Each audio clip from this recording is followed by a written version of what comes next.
আসসালামু আলাইকুম। ইউনিভার্সিটি অ্যাডমিশনে প্রায় 90% স্টুডেন্ট, যদিও ঢাকা ইউনিভার্সিটির ক্ষেত্রে ধরা চলে যে 94% স্টুডেন্ট, আমি ধরলাম যে 90% স্টুডেন্ট ইংলিশে ফেল করে। এটা প্রত্যেক বছরই হয়ে থাকে, প্রায় প্রত্যেক বছরই 90 আপ থাকে। এটা 90 আপ আপনাকে ধরতেই হবে, আপনি বিভিন্ন জায়গায় দেখতে পারবেন। আমার সময় প্রায় মাত্র 10% স্টুডেন্ট পাস করতে পারছিল, তার মধ্যে বেশিরভাগ ফেল হলো কোথায়? ইংলিশে ফেল। আশা করি তোমরা বিষয়টা বুঝতে পারছো। তো ইংলিশটা আসলে কিভাবে পড়াশোনা করা উচিত জানো? আজকে আমি টপিকস দেখাবো, পড়াশোনার বিষয়টা আলোচনার অন্তর্ভুক্ত না, বাট আমি আলোচনা করি। ব্যাপারটা হলো আমরা আসলে একটা রুলস নির্ভর হয়ে গেছে। ইংলিশটা একটা ভাষা, এটা আসলে আমরা ভুলে যাই। আমরা মনে করি এই রুলস এর জন্য মনে হয় এরকম সেন্টেন্স হয় না। ভাই, ভাষায় এইরকম হয়েছে তার জন্য একটা রুলস হয়েছে, এটি হলো মেইন কনসেপ্ট। আশা করি বোঝাতে পারছি। চলো আমরা টপিকস আলোচনা করবো। ওকে, ইংলিশ সাজেশন নিয়ে আমরা আলোচনা করবো আজকে। গ্রামার আইটেমস একটা স্ক্রিনশট দিয়ে নাও, আমি বলতেছি তাও।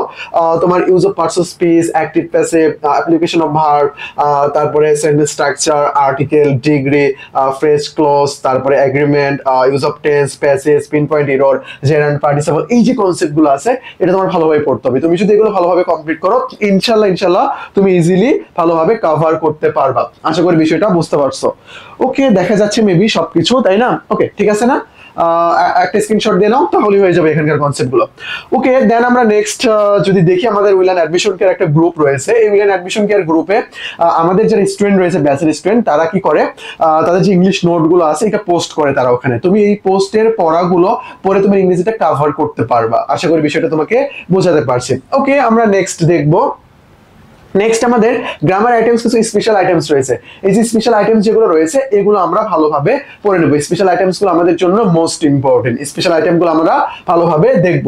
ইফ কন্ডিশন, সাবজেক্ট ভার্ব, তারপরে মডেল ভার্ব রয়েছে, এমবেডেড কোশ্চেন রয়েছে। এই বিষয়গুলো কিন্তু আমাদের জন্য গুরুত্বপূর্ণ। Inversion, use of relative pronoun, এই বিষয়গুলো আমরা ভালোভাবে মনে রাখবো। আশা করি আমি তোমাকে বিষয়টা বোঝাতে পারছি।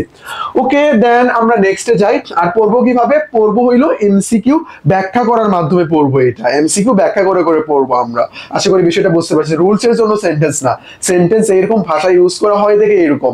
আর প্রচুর পরিমাণে এমসিকিউ প্র্যাকটিস করতে হবে, কারণ বিশ্ববিদ্যালয়ে এমসিকিউ আসবে। আর এমসিকিউ 4টা অপশনের মধ্যে কোনটা হবে এটা তো আমরা বের করবোই। বাকিগুলো কেন হইলো না, এর মধ্যে কি ভুল আছে, এগুলো আমরা বের করে করে পড়বো। মেমোরাইজিং আইটেমস একটা স্ক্রিনশট দিয়ে নাও। ওকে, স্ক্রিনশট দিয়ে নিছো। দেন আমরা বুকস এর কথা বলি। ইংলিশের জন্য মাস্টার বইটা ফলো করা বেস্ট একটা বই। এখান থেকে তুমি গ্রামার আইটেমস গুলো ভালোভাবে এমসিকিউ প্র্যাকটিস করতে পারবা। তারপরে ক্লিফস টোফেলস লাগবে, এটা ছবির জন্য মোস্ট ইম্পর্টেন্ট। তারপরে তোমার Dhaka university question bank, BCS question bank, রাবি, চবি, এই 4টা কোশ্চেন ব্যাংকের যে ইংলিশ কোশ্চেন গুলো আছে এগুলো সলভ করে ফেলবা। যে কোনো ইউনিভার্সিটি তোমার ইংলিশে আটকাতে পারবে না, তুমি সামনের দিকে এগিয়ে যেতে পারবা। তারপরে আমাদের টেলিগ্রাম একটা গ্রুপ রয়েছে, এখানে অ্যাড হয়ে যেতে পারো। এখানে ইংলিশ লাইভ ক্লাসের লিংক দেওয়া হয়। এই যে আমাদের টেলিগ্রাম নাম্বার, এই নাম্বারে নক দিয়ে 10টা ফ্রি বেসিক ক্লাস নিয়ে নাও, তোমার প্রিপারেশনটা অনেক বেশি স্ট্রং হবে। তারপরে Dhaka university foundation, second time foundation, তারপরে চবি ফাউন্ডেশন, বিউবি ফাউন্ডেশন কোর্স রয়েছে। তোমার যেটা পছন্দ ডেসক্রিপশনে ডিটেইলস দেওয়া আছে, ওই অনুযায়ী আমাদের কোর্সে ভর্তি হয়ে যেতে পারো। ডিউ ফাউন্ডেশন এবং সেকেন্ড টাইম ফাউন্ডেশনে ভর্তি হইলে অ্যাডমিশনের শেষ পর্যন্ত যতগুলো কোর্স আছে সবগুলোতে তোমরা ফ্রি অ্যাক্সেস পেয়ে যাবা। আমাদের জিকে আলটিমেট সাজেশনস, জিকের জন্য পারফেক্ট একটা সমাধান হইতে পারে তোমার। দেন এই হোয়াটসঅ্যাপ নাম্বারে নক দিলে তুমি বই সংক্রান্ত ডিটেইলস জেনে নিতে পারবা। তারপরে এই যে আমাদের টেলিগ্রাম নাম্বার, অ্যাডমিশন সংক্রান্ত যে কোনো জিজ্ঞাসা, ইংলিশ কোন টপিকস পড়বে এটা যদি বুঝতে না পারো, ভিডিও দেখার পর তারপরে তুমি নক দিও।